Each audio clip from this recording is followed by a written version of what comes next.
এটা আমার বইয়ের শেষ কপি, আর সবই বিক্রি হয়ে গিয়েছে। অতএব একজন লেখক বা কবি হিসেবে এটা আমার একটা তৃপ্তির জায়গা যে আমি বেশি সংখ্যক পাঠকের হাতে আমার বই বা আমার এই কবিতাগুলো তুলে দিতে পেরেছি। আসলে বই তো কেনা যায় না, কেনা যায় এই কাগজগুলোকে, এই কবিতাগুলোকে কিন্তু কেনা যায় না। হয়তো এই বইটার দাম 150 বা 200 টাকা, আসলে এই কাগজের দাম 200 টাকা রাখা হচ্ছে, কিন্তু বইয়ের কিন্তু কোনো দাম হয় না। এটা অমূল্য সম্পদ, অমূল্য সৃষ্টি, এটাই মনে করি। আমার আর একটা বই এসেছে আবৃত্তির সমকালীন কবিতা। এখানে আমাদের বাংলাদেশের বর্তমান স্বনামধন্য শ্রেষ্ঠ কবি বলা যায় নির্মলেন্দু গুণের কবিতার পাশাপাশি আমার কবিতাও স্থান পেয়েছে।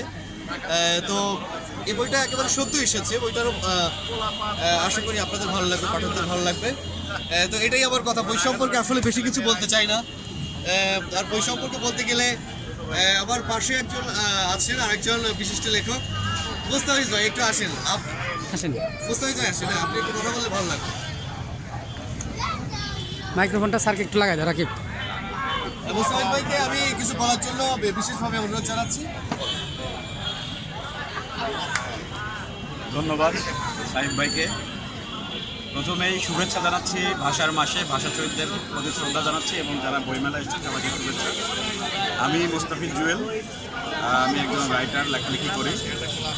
আসলে আমি একটা জিনিস সবসময় মনে করি যে আমার নিজের লেখার কথা যদি আমি নিজে বলি তাহলে এটা এক ধরনের অশ্লীলতা মনে হয় আমার কাছে, যে আমি আমার লেখাকে বলছি ভালো বা খারাপ, এরকম কিছু না। আমি বলতে চাই একটা কথাই, যে আসুন বইকে সঙ্গে নিয়ে আমরা এগিয়ে যাই। আর শুধুমাত্র আমরা লেখক না খুঁজে, আমি এবছরে এই একটা কথাই প্রায় অনেকগুলো মিডিয়াতে বলেছি যে আমরা শুধুমাত্র লেখক না খুঁজে আমরা লেখা খুঁজি। অনেক নতুন লেখক আছে যারা অনেক ভালো লিখছে, কিন্তু তাদের লেখাটাকে আমরা না খুঁজে আমরা বিখ্যাত শুধু লেখকদেরকে, আমিও তাই করেছি হয়তো, সেই জায়গাটা থেকে একটু আমরা কাজ করি যে আমরা নতুন লেখা খুঁজি। আর আরেকটা ব্যাপার হচ্ছে যে নতুন তরুণ সমাজ যারা আমরা আমাদের সাথে বেড়ে উঠছে, আমরা আমাদের যারা অনুজ আছে তারা এতটাই ডিভাইস প্রেমী হয়ে গেছে যে বই থেকে অনেকটা দূরে চলে যাচ্ছে। তো আমি বলবো যে তোমরা যত দ্রুত এই ডিভাইস ছেড়ে আবার বইয়ের কাছে আসবে, তত দ্রুত এই সমাজ, এই দেশের উন্নয়নটা আরও সমৃদ্ধ হবে। যুবপল্লী পাঠশালার যে উদ্যোগ, এই ধরনের কাজের সাথে যুবকদেরকে এগিয়ে আসতে হবে।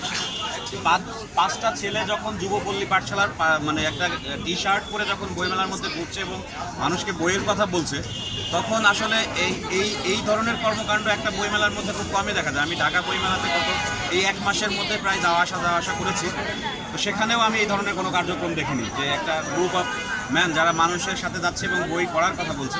তো সেই দিক দিয়ে আমি অবশ্যই তাদেরকে সাধুবাদ জানাচ্ছি। ধন্যবাদ সবাইকে। আর স্যার, আপনার কি এখানে কোনো বই আছে রাজেন্দ্র কলেজের স্টলে? হ্যাঁ, আমার এখানে একটা বই আছে। বইটা একটু হাতে ধরতেন যদি। গল্পগুলো ছোট নয়, বইটা ভাষাচিত্র প্রকাশনী থেকে আসছে, বাংলাদেশের একটা প্রখ্যাত প্রকাশনী ভাষাচিত্র থেকে আসছে। এর মধ্যে মূলত ছোট ছোট কয়েকটা গল্প আছে।